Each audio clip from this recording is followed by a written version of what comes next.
Donc, il y a 4 niveaux de conscience. En fait. Il y a 4 niveaux de déclinaison de l'être. C'est l'énergie pure, en fait.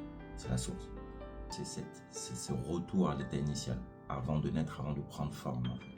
Le but, c'est pas de vivre à la source.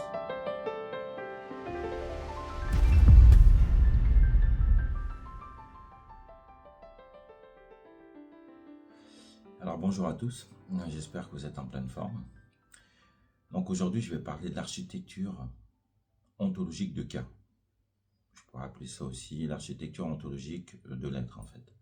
Comment l'être se donne au monde, quel est le mouvement, en fait, comment il se manifeste, en fait. Donc, il y a 4 niveaux de conscience, en fait. Il y a 4 niveaux de déclinaison de l'être. Le premier niveau, donc, c'est l'être pur. L'être pur, ça correspond, je dirais, à la feuille blanche, ou par exemple, dans le cas euh, du générique de cas expertise, hein, la vidéo qui lance, en fait, cas expertise, juste avant qu'il y ait le flash lumineux, il y a un écran noir, en fait. Voilà, ça c'est l'être pur. Donc c'est la pure potentialité, c'est la pure présence. C'est l'énergie pure, en fait. C'est la source. Okay, elle n'a pas conscience d'elle-même. C'est ce dont parle l'Advaita, par exemple. Les hindous, dans l'Advaita, ils parlent de retourner à cet état-là, qui est l'état initial, en fait. L'être pur qui n'a pas conscience de lui-même. Sauf que, pour moi, c'est des extrémistes. Ils disent qu'il n'y a que la source, et puis les autres états, la manifestation, tout n'est qu'illusion. La seule chose qui compte, c'est la source. En fait, c'est la seule réalité qui soit. Tout le reste n'est qu'illusion. Je ne suis pas du tout d'accord avec cette approche des choses, là, mais c'est comme ça que ça fonctionne. C'est Jacques Mayol dans le Grand Bleu qui veut, lorsqu'il plonge, lorsqu'on fait du deep diving, lorsqu'il va au fond de l'eau, là, et Kenzo dit, ben, tu avais raison, on est bien mieux au fond. Le fond, c'est ce retour à l'état initial, avant de naître, avant de prendre forme, en fait. Pure potentialité, mais qui n'a pas conscience d'elle-même. Pur repos, c'est le repos éternel. Alors, ça c'est la source, mais le but de l'existence, ce n'est pas de rester là. Moi, tous les matins, je me lève très très tôt, entre 4h et 5h du matin. La première chose que je fais, c'est que je médite. Et la méditation, chez moi, c'est un retour à la source, avant la forme. Mais pour me ressourcer, en fait, avant de repartir dans le monde des formes. Le but, c'est pas de vivre au fond de l'eau. Le but, c'est pas de vivre à la source. C'est à chaque fois, de se remémorer notre origine, en fait. Le sans forme. Le deuxième état, donc l'être pur, là ça va être le flash lumineux dans mon générique. L'être, c'est ce que j'appelle la source du code. Donc avant de rentrer dans le monde des formes, et puis il n'est plus tout à fait complètement inconscient, il y a une intention. Là c'est la naissance de l'esprit, le logo, ce qui va orienter toute la création. Il y a une volonté, un désir de prendre forme, en fait. Quand ce désir, là, ce frémissement commence se fait sentir, moi par exemple, comme j'ai accès à la source, je vais sentir à l'intérieur de moi-même le moment où, avant que les formes naissent, il y a une intention, je sens l'intention, je sens la direction. Ceux qui ont l'entreprise, ben, c'est très compliqué parce que les gens, vous verrez, la majorité sont au niveau 4 en fait. Ils ne voient que quand la forme est déjà là. Ils ne voient que lorsque leurs 5 sens sont capables de percevoir. Ils ne peuvent pas percevoir avant que la forme ne naisse. C'est incapable. Or, le problème, c'est que généralement, c'est un peu trop tard. Hein. C'est un peu comme le tsunami, une fois que tu le vois, ben, c'est fini en fait. Les gens, ils sont là, ils n'arrivent pas à percevoir le frémissement. Bruce Lee, par exemple, il a développé une boxe, un certain art qu'il avait hérité de son maître, là j'ai oublié, IP1 ou je ne sais pas quoi. Mais bon. Ils ont développé une boxe qui intervient au niveau de l'intention en fait. Au moment où toi tu as l'intention de frapper, il a déjà frappé. Il voit ton intention. Les animaux ont ça par exemple. Les animaux sont capables de saisir au moment où ça frémit, avant que ça prenne forme. Ils vont saisir l'intention d'un humain et sont capables de réagir avant. Donc ils vont sentir avant la forme.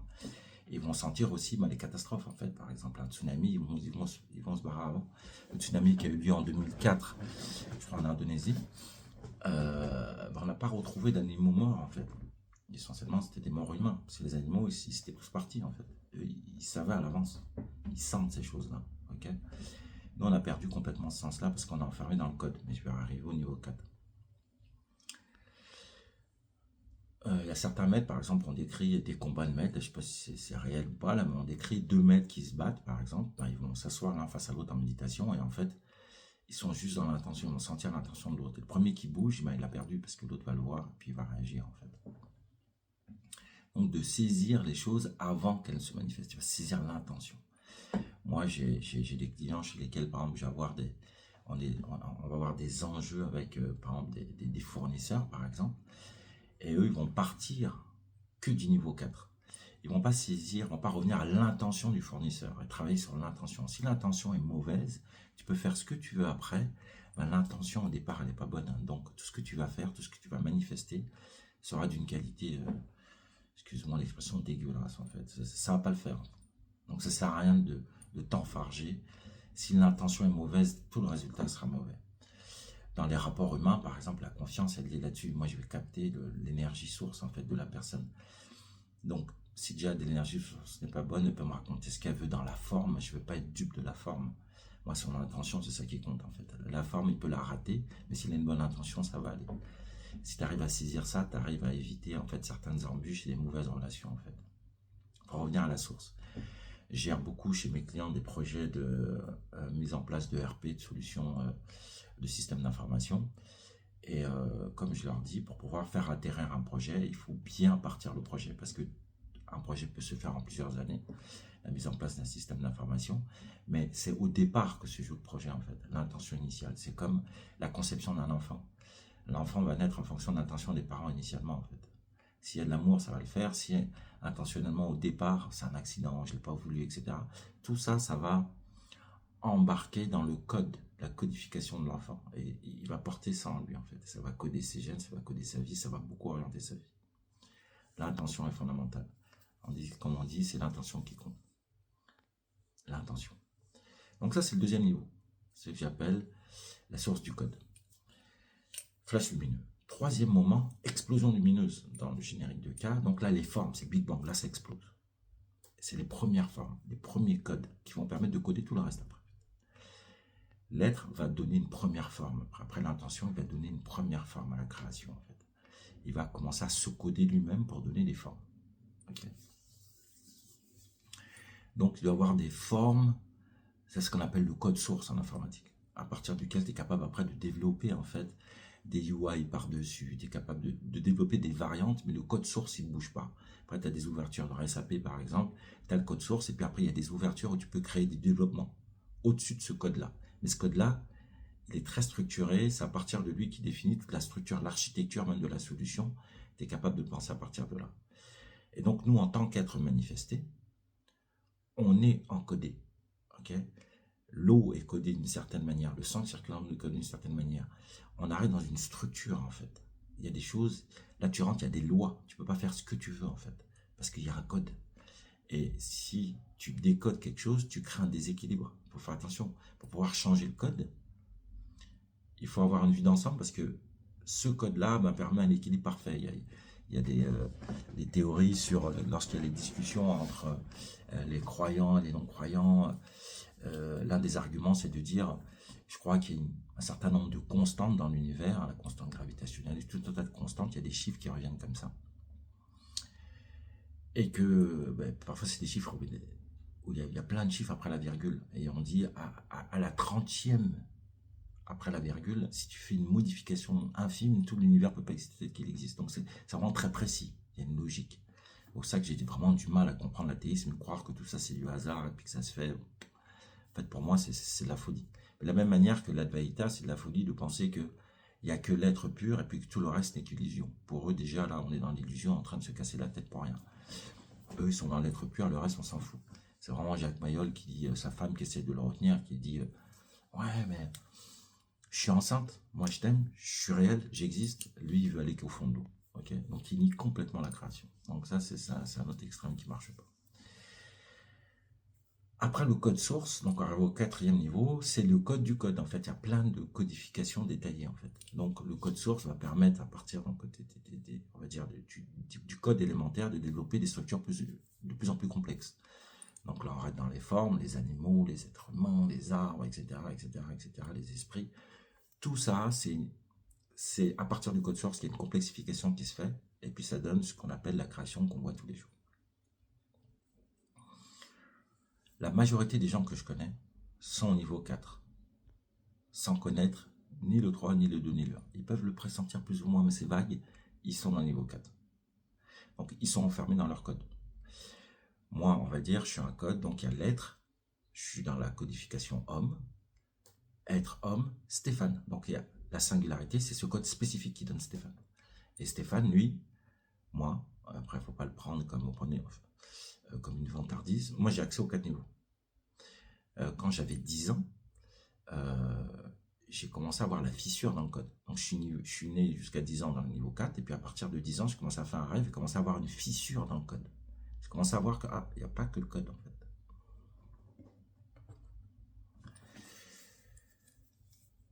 Et après, j'ai creusé, donc peut-être je l'avais déjà fait dans d'autres vies, donc c'était facile, creuser, pour après retrouver cette transparence entre les 4 niveaux. Parce que le problème, c'est que le code du niveau 4 est très très dense, en fait, et donc est enfermant. Et en fait, on n'arrive pas à voir au-delà, on perd le sens des autres étapes, en fait. On ne se sent plus connecté à la source. C'est ça qui crée le vide dans la vie des gens, et puis ils sont mal à l'aise, parce qu'ils n'ont pas accès à la source, en fait. Et moi, quand je parle de la source, c'est comme si je parlais de la lumière à des gens qui n'ont pas Dieu pour voir, ou bien que je parlais de la couleur à des daltoniens, en fait. C'est plus du bruit qu'autre chose, ils ne le ressentent pas du tout. Au mieux, ils vont avoir des constructions au niveau 4, dans des constructions religieuses, on peut, par métaphore, par déjà codé, essayer de créer une porosité, en fait, dans ta structure mentale pour pouvoir t'ouvrir, en fait, et ressentir autre chose. Mais sinon, la majorité, ils partent de la donnée existante, déjà codée. Et donc, dans ce niveau 4, il y a l'extrême qui est l'autre extrême de l'Advaita, donc ceux qui n'accordent d'importance qu'à la source. Il y a ceux qui n'accordent d'importance qu'au niveau 4 et qui disent que niveau 2, 3 et 1 ne sont que des illusions. C'est les mêmes extrémistes, en fait. Là, c'est le matérialisme pur, en fait. Tu n'es que de l'encodage, puis c'est arrivé au hasard, en plus, je ne sais pas comment c'est arrivé, puis c'est comme ça. Ok. Donc, à qui s'adresse K-Expertise? K-Expertise, forcément, je ne m'adresse pas à des gens qui sont complètement dans le niveau 4. Je m'adresse à des gens qui, un peu comme dans Neo dans Matrix, le moment où ils voient le chat passer 2 fois, tu sais, la scène, il monte l'escalier, puis le chat, je l'ai vu repasser, en fait. Là, il commence à voir un bug dans le code. Et le bug, c'est une ouverture. Il faut qu'il y ait une petite fissure qui se crée. Il faut que tu commences à dire, c'est pas comme d'habitude, là. Il y a autre chose que je commence à percevoir. Moi, je vais m'adresser à ces gens-là qui ont commencé à sentir l'ouverture et qui se demandent que faire avec ça parce que là, ils sont dans un monde complètement codé, puis ils commencent à sortir un peu du truc et comment les accompagner là-dessus. Moi, cette fissure, elle a commencé, j'avais 10 ans. Après, j'ai travaillé dessus, je suis très avancé là-dessus, sur l'ouverture jusqu'au niveau 1, etc. Donc, je vais accompagner des personnes qui sentent l'ouverture. Je ne vais pas accompagner des personnes aussi qui sont comme moi. Ça ne sert à rien, puis on discute, ça sert à quoi, on partage, on se comprend. Okay. Par contre, je trouve qu'on n'est pas nombreux, j'en vois pas beaucoup. Mais je pense pas que le but c'est qu'on soit ensemble en fait. Sinon, ouais, ok, tu vois, ok, bah, et alors, quelle est. Non, c'est d'accompagner ceux qui ont commencé à entrevoir en fait. Et puis de les accompagner à s'ouvrir et puis qu'ils ne soient pas perdus, etc. Qui n'aient pas à faire le chemin comme moi je l'ai fait tout seul en fait. Qui est quelqu'un qui les accompagne là-dessus.